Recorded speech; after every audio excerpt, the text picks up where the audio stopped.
Hello மக்களே, welcome to trendy talks. Mahanadi promo number 1 பிளேஸில் ட்ரெண்டிங்கில் இருக்காங்க. பிகாஸ் அந்த ப்ரோமோ அவ்வளோ ஒரு பெரிய இம்பாக்டை க்ரியேட் பண்ணியிருக்கு ஃபேன்ஸ் மத்தியிலன்னு தான் சொல்லணும். அண்ட் த மோஸ்ட் அவைட்டட் ப்ரோமோவும் கூட. ஸோ நம்ம வீக்காவுடைய பவர் தான் முதல் இடத்துல ட்ரெண்டிங்கில் இருக்காங்க. செகண்ட் பிளேஸில் சிறகடிக்க ஆசை அண்ட் தேர்ட் பிளேஸில் வீராசிரியருடைய ப்ரோமோஸ்லாம் வந்து ட்ரெண்டிங்கில் இருக்குது. ஸோ மார்னிங் வந்து ஒரு வீடியோ ஷேர் பண்ணியிருந்தேன். அதில் ஒரு 2-3 பாயிண்ட் மட்டும் மிஸ் பண்ணிட்டேன். அது என்ன அப்படின்னு பார்த்தீங்கன்னா, இந்த பெரிய கலவரம் நடக்குது இல்லையா? ஸோ அப்போவே காவேரிக்கு தெரிஞ்சிருமா யமுனாவால தான் இந்த கான்ட்ராக்ட் மேரேஜ் மேட்டர் வந்து ரிவீல் ஆச்சு அப்படின்னு சொல்லி. அதர்வைஸ் அவங்க மனசுக்குள்ள விஜயால தான் அவங்க ஃபேமிலி மெம்பர்ஸ்க்கு கான்ட்ராக்ட் ரிவீல் ஆச்சு அப்படின்னு நினைச்சுப்பாங்களா அப்படின்ற ஒரு பாயிண்ட் வந்து மைண்ட்ல ஓடிட்டு இருக்கு. பிகாஸ் இப்போதைக்கு விஜய் அண்ட் காவேரியோடைய மிஸ் அண்டர்ஸ்டாண்டிங், அதுவுமே காவேரி ரொம்பவே வந்து மிஸ் அண்டர்ஸ்டாண்டிங் மட்டும் இல்லாமல் ஒரு மாதிரி கன்ஃபியூஸ்டு ஸ்டேட்டில் தான் இருக்காங்க. ஒரு மாதிரி கன்ஃபியூஸ்ட் அண்ட் ஹார்ட் பிரேக்கிங் ஸ்டேட்டில் தான் இருந்துட்டு இருக்காங்க கொஞ்ச நாளாகவே. ஏன்னா விஜய் வந்து சர்ப்ரைஸ் அப்படின்னு சொல்லிட்டு காவேரியை ரொம்பவே டீஸ் பண்ணிட்டு இருந்தாங்க.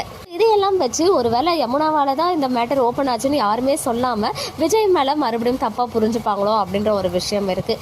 இன்னொரு பாயிண்ட் வந்து என்ன அப்படின்னு பார்த்தீங்கன்னா, இம்மீடியட்டாக எல்லாரும் வீட்டை விட்டு கிளம்ப போகிறோம் அப்படின்னு சொல்லும் போது அவங்க எங்கே போயிட்டு வீடு பார்ப்பாங்க. ஸோ வீடு பார்க்குற வரைக்கும் எங்கள் வீட்டில் இருங்க அப்படின்னு சொல்லி யமுனா கூட்டிகிட்டு போவாங்களோ, அப்போ தான் விஜய் போய் தடுத்து நிறுத்த போவாரோ அப்படின்ற ஒரு பாயிண்ட்டும் இருக்குது. பட் கண்டிப்பாக யமுனா வீட்டில் போய் ஸ்டே பண்ண மாட்டாங்க. அதுக்கான வாய்ப்புகள் குறைவு.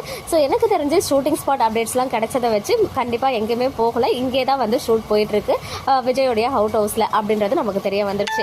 இன்னொரு முக்கியமான பாயிண்ட், நிவினுடைய என்ட்ரி இருக்கு. பிகாஸ் நிவின் வந்து யமுனாவுக்கு உண்மை தெரிஞ்ச கையோடவே என்ன சொல்லியிருந்தாருன்னா, இதை வந்து நீ யார்கிட்டயே சொல்லிடாத, இப்படியே விட்டுரு அப்படின்னு சொன்னாரு. பட் அந்த மேடம் எதையுமே ஈவன் நிவினுமே அந்த விஷயத்த ஃபுல்லா சொல்லி முடிக்கல. ஏன்னா விஜயோடைய இப்போ கரண்டா இருக்க மைண்ட் ஸ்டேட் என்ன, அண்ட் கல்யாணத்துக்கு முன்னாடி விஜய் வந்து நிவின் கிட்ட என்னெல்லாம் பேசினாருன்னு நிறைய விஷயம் இருக்கு. அதே அவர் பாதி தான் சொன்னாரு.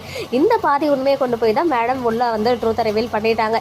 இந்த விஷயத்த சொல்லாதன்னு சொல்லியும் யமுனா போயிட்டு சொல்லிட்டாங்களே அப்படின்னு நிவின் யமுனா மேலே கோவப்படுறதுக்கு அதிக வாய்ப்புகள் இருக்குது.